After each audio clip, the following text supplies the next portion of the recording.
During this point in Arknights, I do see that there are a lot of new players who are experiencing this game and then are newly exposed to all the mechanics and even the event styles that we have.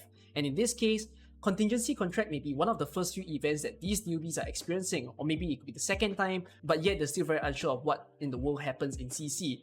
I often get questions of things like how are you supposed to prepare for CC, what is the point of getting risk 18, risk 8, do you need it, and why do people go higher than risk 18? So I'm going to use this video to explain everything about CC, all the things that you need to know, and some of the common sayings about CC, about it being very hard, that you need risk 18, and clarifying with you guys about what it truly is. Let's start off from the main menu that you see here. So on the left over there, that's the main store, that's the secret sanctuary, that's basically the place that you spend your event rewards. In the middle, you can see there's a training ground. So in this case, these are practice maps that you can use. If let's say you want to practice a certain map before it appears, you can use this. It will help very much. I'll open it up later on to show you guys what to do there. And then on the right, the top map is the permanent site and the bottom map is the rotating site. The permanent site is basically available throughout the event. It'll be online for 14 days of the event, whereas the rotating site will change every day. It'll change at the reset timing of the AK server and will be rotated every 24 hours. Let's look into the main highlight of the event first, which is the permanent site. When you're in here, you're going to be exposed to a lot of these squarish stuff and maybe you'll get lost as to what will happen. If you click around, you can see it, kind of just jumping up, and you can also start to see that they get highlighted at the bottom. So the levels that are on the left are basically the difficulty levels. So level 1 being easy and then level 3 being really, really difficult. The point of this event is that you just have to clear the event stages. As you progress within this particular stage, you can make it harder such that the event will reward you for going even higher on the difficulty scale. The rewards in this case ranges from risk 1 as the total risk that you set for yourself up till risk 18. When you first start out, you're probably not going to have everything clean like what you see over here. More often, you will probably only be able to select the risk 1 tags. The way for you to unlock more of the contracts is such that if let's say you click on contract details, or if you click on the contracts that you haven't unlocked, it'll tell you the unlock conditions, which in this case, the unlock condition has to do with these green ticks that you see over there.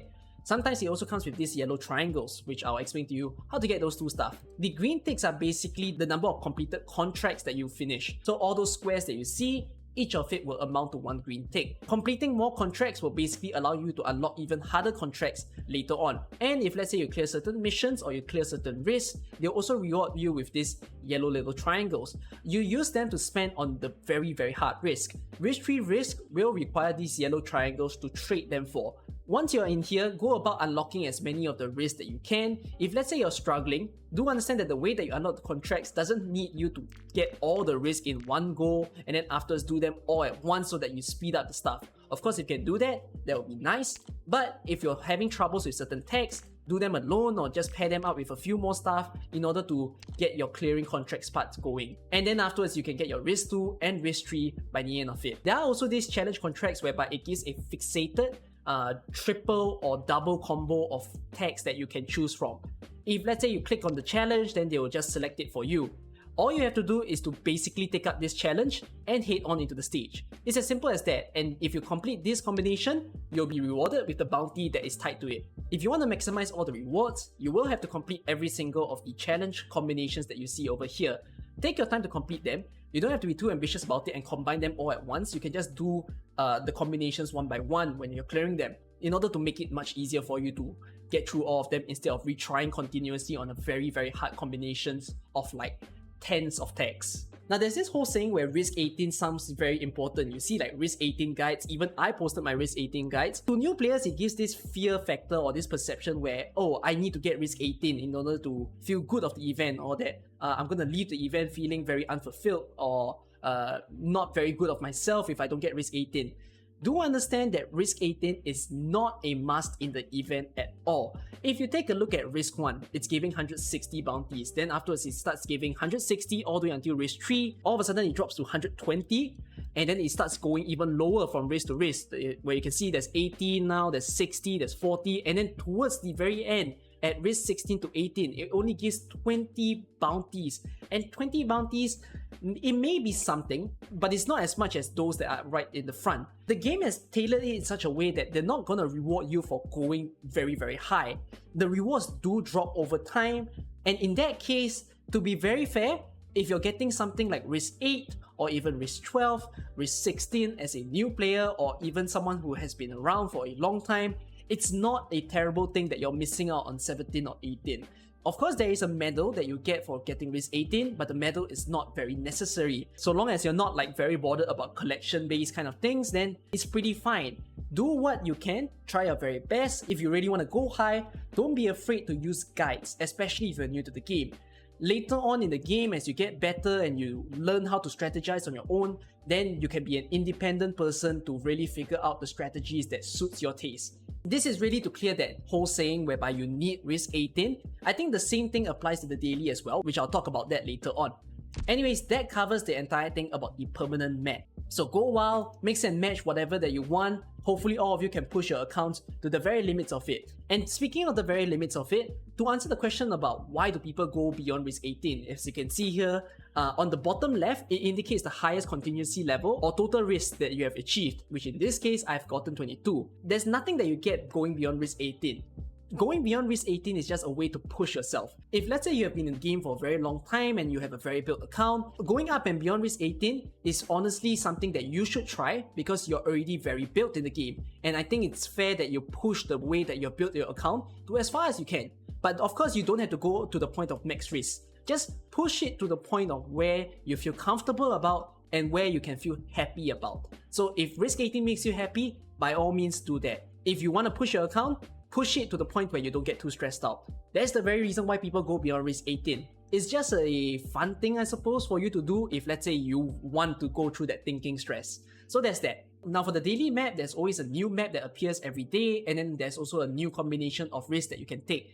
Same thing applies, there's rewards for basically clearing the missions in this case, and at the same time the number of bounties do drop over the risk. The risk ranges from risk 0 to risk 8 in this case. Once again, it's not especially important that you must get risk 8. If you can't achieve it, don't be ashamed. If you really want to clear it, you can use a guide. If not, even clearing something like risk 6, 5 or 4 is definitely more than enough and you can just take away with that. The other special thing about the daily map is that they usually have a risk 3 mission that you have to do. The difference between this mission and the one that you get in permanent map is that there's this contract details available support by the side. This means that if let's say you want to complete the mission, which in this case in today, all enemies increase by 60% attack, which is a risk 3 tag, it will always be a risk 3 tag as a mission. If you're having difficulty to clear it off, whether it's doing it alone or with a combination of tags, what you can do is you can just do the mission with this tag and you take a support tag. The support tag is going to make the stage especially much easier for you to handle, and this is very good for new players as well. It is strongly encouraged that you actually do the daily mission because it gives the best rewards. As you can see, it's 40 bounties compared to the rest, which gives like 20, 18 and 16. Of course, combined they may give more, but 40 is quite a bit. This is one of the easiest and most fun ways to complete the daily map. Just get the risk 3 tags and get the combined support. It's like when the enemy comes at you with like a really tough challenge, you just go back at them with your own tough weapon against them. I do enjoy using the support a lot, although nowadays I don't anymore because my account is very strong, but time to time if I feel like it, I'll open support. As a new player in the game, however, I strongly encourage that you complete your missions with this. Unless you're already doing your risk 5 or risk 8 with the tag that is given in there. That's that for the daily map. Before I forget to talk about this, I have to mention about the yellow triangles that I was speaking of just now. These yellow triangles are called operation agreements. So at the end of the season, the total number of yellow triangles that you get will be exchanged to a resource box. And within this resource box itself, it will be giving you tier 3 materials that will be very nice to own. So if you want to chase for them, you can very well get as many of the yellow triangles as you can, and then afterwards at the very end of the event, do your draws and see what tier 3 materials that you get. An important point to make before we move on. Now in the case of training grounds, time to time there will be new maps that appear. So in this case, Windswept Highland is new. If let's say you have never completed a map before, you will need to take the time to climb the risk in order to unlock all the level 1, level 2 and level 3 risk. You can see the condition of what you need to unlock them. So in this case, the first one, rank 1, is that you just complete the stage without any risk. You complete it with risk 2 as the total, and then the third one is you complete it with risk 4 as the total. When you have completed all of this, you'll be rewarded with bounty, and you'll also be given a material box at the very end of it when you unlock rank 3. So this is very nice, especially for new players. A note to new players as well is that there are a lot of daily maps which you guys may not have experienced. As you can see, right now we have already gone from map 6 to map 14, and 1 to 5 is no longer in the daily training system. You can get them after CC is closed. CC remains as an open menu that you guys can access later on in the game. They will still recycle like a daily stage all the time.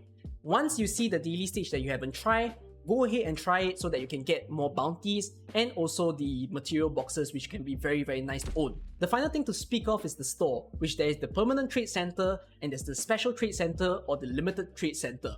The permanent trade center is always open. You can access it at any time, even when the event is closed. And then the special trade center only corresponds to the season that is currently in, which like in this case is Let's Seal. There will be a special Let's Seal store and it can only be accessed then. Normally in the limited store, it gives a lot of materials. It doesn't really give things like furniture and whatnot. Whereas for the permanent trade center, it gives things like potentials, furnitures, operator skins, and also new operators or welfare operators. Now, if you're a new player who have never played previous CCs, you may feel that your bounty is like in a dangerous spot, whereby if you spend it on all your materials, you can't seem to be able to spend it on the permanent trade center stuff. As a result, you're put into this situation where you have to consider whether you want the materials or the operators. This will be on you to decide whether you think that the operators are necessary or not. If let's say you think that materials are more important because they help to speed up in building all your operators, then use your bounty to buy the materials. If let's say you want a certain operator or you want the limited furnitures and skins, then do not spend your bounty on the materials. Don't worry about materials. You can always farm materials at any point in the game, and you can also farm them in like future events. Every event in Arknights always give a lot of materials for you to use. So if you want a particular operator badly, like be big and seen, don't be too afraid by it. Just save up your bounty and purchase them within the permanent store. You can always get these operators first, then afterwards in the next few CCs, then use your bounties to buy the materials later on. If let's say you're a collectionist and you care a lot about medals, you can see the medals that are currently available in the CC, and it will state as well the conditions that you have to take in order to achieve them. So there's things like you have to obtain the operator 2 year within the season, and then you also have to complete all the rotating challenges. You just have to do it for a total of 10 times. I think this also just reminded me that CC can be a very daunting period whereby people may feel that they have to be present all the time in order to complete all of the daily stages. Is it necessary for you to do it? No, I don't think it's necessary that you have to complete every single stage. If you're a busy person or you're feeling very tired and you don't want to complete everything, don't feel all too bad about skipping one daily. That's actually what I did before I filmed this video. I happened to skip yesterday's daily because I was very busy at work and I didn't have the time to open the daily map in order to experience it on my main account. And to me, missing like 150 bounties, it may feel like quite a bit, but honestly, I'm very okay about it because at the end of the day, when it comes to playing your games, your life is more important than the games that you guys are playing. You don't have to be so tempted to think that CC is a time where you must be heavily committed and you must be always present. Take it easy, enjoy it to the fullest. That's the most important part when you play a game. Other than that, I think that's all that I have to cover when it comes to Contingency Contract. Are there any questions that I didn't get to answer within this video? Let me know in the comments, and then I will see you within the next video. Bye bye!